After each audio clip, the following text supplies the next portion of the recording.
Mrs. Montgomery here with today's story. Today I am going to read a book about a little girl and a chicken, and written and illustrated by one of my favorites, Jan Brett, and this book is called Daisy Comes Home. Here's the story.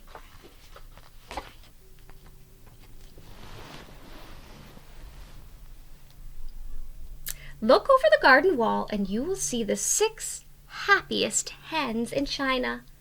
They live in May's sandy yard by the Li River, where they lay brown eggs every day for May to sell at the market.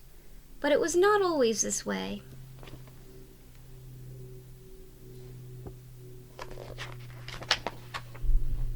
Once upon a time, the smallest hen, the one May calls Daisy, was picked on by all the others.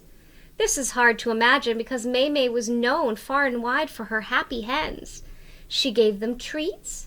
She put fresh hay in their nests. She gave them baths when they fell in the black mud. And when she called, "Cuckoo, cuckoo," all the hens would run to her as fast as their legs could carry them. Even May's egg baskets were painted with big red characters that read, "Happy Hens," and she tried to make it so.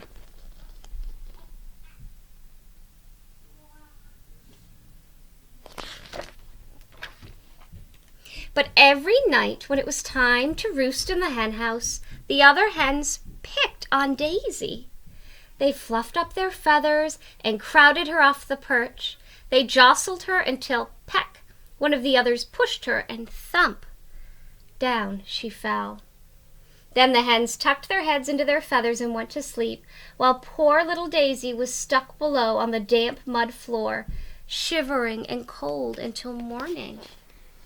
So here's Daisy at home in her bed. She doesn't know what's happening.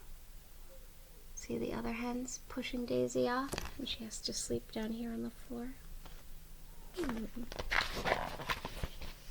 One day, it rained all day, and the hens stayed inside. When it got dark, they flew up to their perch, all except for Daisy, who had had enough of pushy hens and cold, damp floors. She went outside to find a place to spend the night. Down on the riverbank, she spied one of the market baskets. She snuggled in and fluffed up her feathers to stay warm. Daisy was sleeping and didn't see the river creeping up the bank from all the rain. And when the water reached her happy hen's basket, she didn't feel it float out onto the river.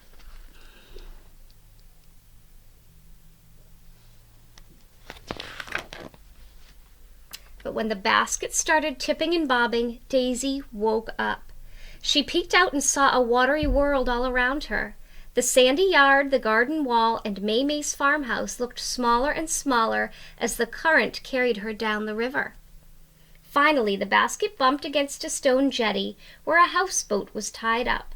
Scratch, scratch, scraped the basket as the river waves pushed it up against the sharp rocks. There she is.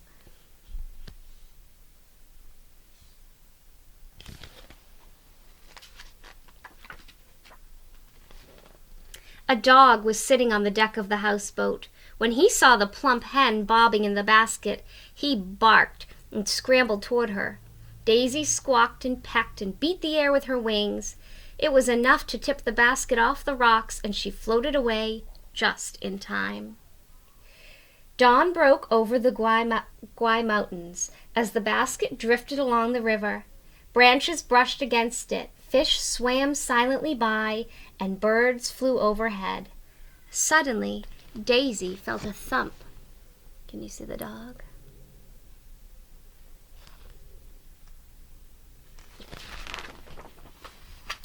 Daisy looked up and saw 2 big horns and a pair of surprised eyes looking down at her.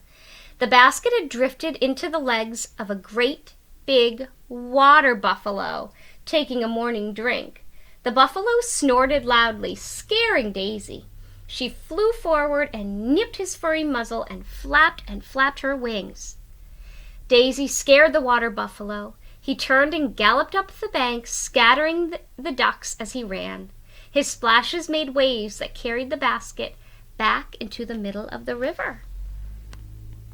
Oh, look at the water buffalo. He looks really big. And there's Daisy. Daisy traveled along all day until her basket was hooked by the roots of a banyan tree, where a troop of red-tailed monkeys lived. The curious monkeys eyed Daisy and climbed down for a closer look. Daisy froze as one monkey crept up to the basket and reached in. Daisy flapped and pecked, nipped and squawked. The startled monkey pushed the basket away. It broke loose from the tree and floated down the river. Daisy wondered what would happen next. So here's Daisy with the monkeys and the banyan tree. But look, here is May at home. Looks like she's just realizing that Daisy is missing. And coming up ahead looks like a man on a boat. So let's see what happens. Up ahead, Daisy saw a fisherman with the cormorants diving all around his bamboo boat. These are cormorants, birds. We have those here too. They were catching fish and taking them to him for a reward. The fisherman felt a soft bump behind him. Thinking it was a cormorant, he reached back and grabbed. How surprised he was to see it was holding a hen instead of a cormorant. "Finders keepers," he exclaimed. "Little fish, big fish, silver fish, white fish. That's what I sell at the market. But today I will have this tender young chicken." He put a net over the basket and headed to shore with poor Daisy inside. So he thought he was grabbing a cormorant, and it was really a hen. It was Daisy.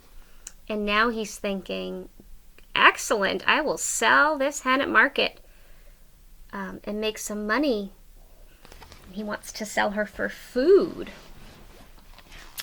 instead of for her eggs, right? At home, May had looked all day and night for her little Daisy. She wasn't in the hen house. She wasn't behind the farmhouse. She couldn't fly over the wall. Where is she? May wondered. And she worried all the time what had happened to Daisy. Finally, she knew that she had to go to market. With a sad feeling, she packed her eggs in their baskets and started on her way. As the baskets swung back and forth, the red characters on the sides of her baskets made May feel sadder and sadder. "Happy hens," she said aloud to herself. "What about my Daisy? Where can she be?" There she is. She's going to market to sell the eggs. At the market, May found a place and arranged the eggs in clean, sweet-smelling straw. All morning, shoppers bought her fresh brown eggs, but she couldn't stop thinking about her little lost hen. May heard a voice calling to her. It was her friend Sang, yelling from the back of a bike cart. "A fisherman has a happy hen's basket," he shouted. "What?" she called, not understanding what he was saying. "A happy hen's basket," he shouted. "You'd better hurry, because he's showing off what's inside." "Daisy!" shouted May. And here's Daisy. She's trapped. Let's see what's going to happen. He's going to try to sell her. May raced to where the fish were sold. There was Daisy, beautiful and plump in her basket, surrounded by a crowd, all wanting to buy her.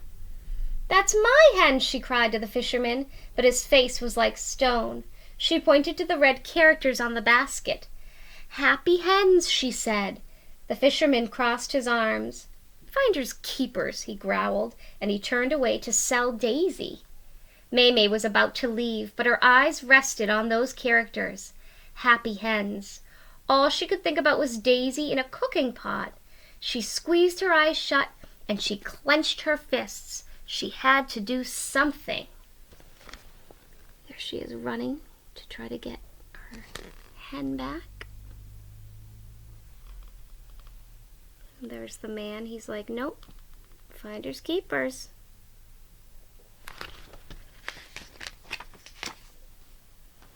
"Goo-goo, goo-goo," she called at the top of her voice. And when Daisy heard that call, she answered it the way she had every day of her life. She rose up and threw herself against the basket, tipping it over. She ran toward her friend Maymay as fast as her legs could go. Daisy flew onto Maymay's shoulder, and off they went, running back to get Maymay's baskets and go home. Here she is. Girl and hen reunited. The fisherman ran after them, furious. "Stop!" he yelled at Maymay. "That's my hen!" "Finders keepers," Maymay called over her shoulder. And with Daisy clinging to her, she ran and didn't stop until they were safely home. Here's the man, he's angry now.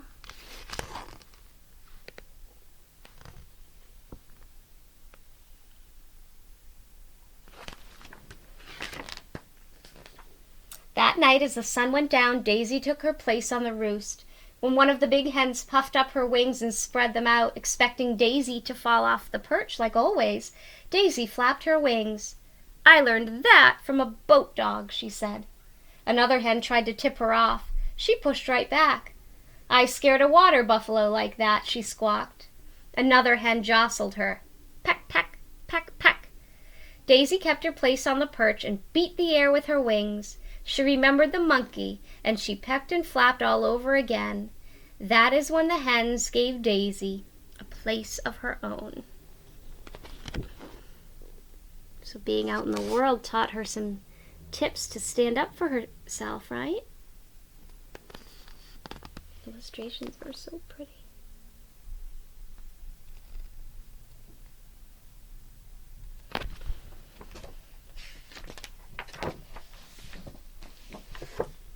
The lap, lap, lap of the river made a peaceful nighttime song. No bumping, no jostling, no fussing around. Just 6 happy hens. Their heads tucked in their feathers, high and warm and safe together.